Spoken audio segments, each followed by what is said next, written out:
Halo semua, perkenalkan nama saya Nabila Afida dengan NIM 2009412. Pemasaran dapat menjadi sektor ekonomi yang sangat besar bagi satu negara, di mana pemasaran sangat berperan dalam menyumbang PDB pada negara, terutama di era globalisasi saat ini. Dalam pemasaran itu terdapat kinerja aktivitas bisnis termasuk keputusan-keputusan penentu harga, promosi, dan distribusi produk kepada pelanggan atau konsumen di lebih dari satu negara untuk mendapatkan keuntungan, sehingga terdapat sektor jasa yang memberikan kontribusi terbesar bagi GDP di negara maju. Dan ini merupakan sumber lapangan kerja utama baik di negara maju maupun di negara berkembang. Maka begitulah pemasaran dapat menjadi sektor ekonomi yang sangat besar bagi suatu negara. Salah satu kebijakan yang diberlakukan dalam meningkatkan pelayanan konsumen untuk meningkatkan kepuasan dan loyalitas konsumen pada perusahaan-perusahaan milik negara adalah dengan privatisasi beberapa perusahaan pemerintah. Privatisasi ini adalah suatu terminologi mencakup perubahan hubungan antara pemerintah dengan sektor swasta.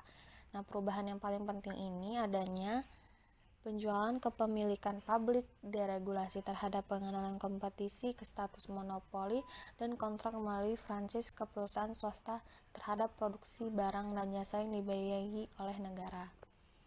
Privatisasi ini sebagai pemasaran ataupun membawa perusahaan ke dalam disiplin pasar.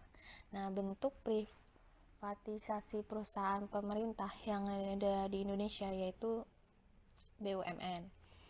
Nah, dengan dilakukannya privatisasi, dampak kebijakan ini jelas terlihat pada perubahan kebijakan pemerintah dan kontrol regulasi, di mana dapat dikatakan sebagai sarana transisi menuju pasar bebas. Aktivitas ekonomi akan lebih terbuka menuju kekuatan pasar yang lebih kompetitif. Dengan adanya jaminan, tidak ada hambatan dalam kompetisi, baik berupa aturan, regulasi, maupun subsidi.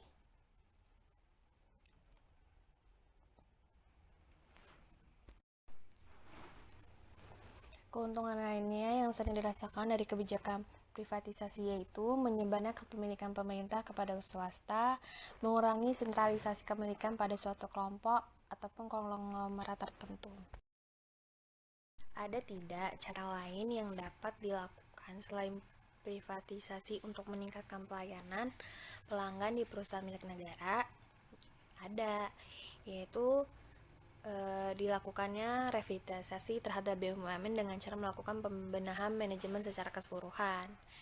Nah, seperti Pertamina yang melakukan pembangunan kilang-kilang minyak, sehingga dibangunnya kilang-kilang minyak ini akan dimungkinkan meningkatkannya produksi Pertamina.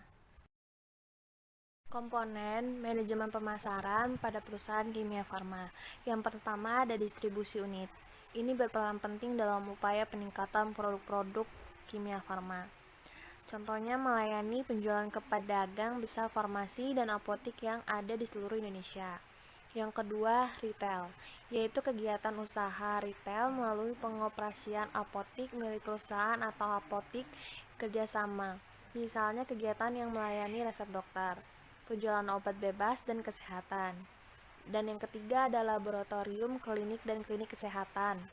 Bentuk kegiatannya adalah jasa layanan pemeriksaan atau medical check-up, konsultasi, dan pemeriksaan kesehatan.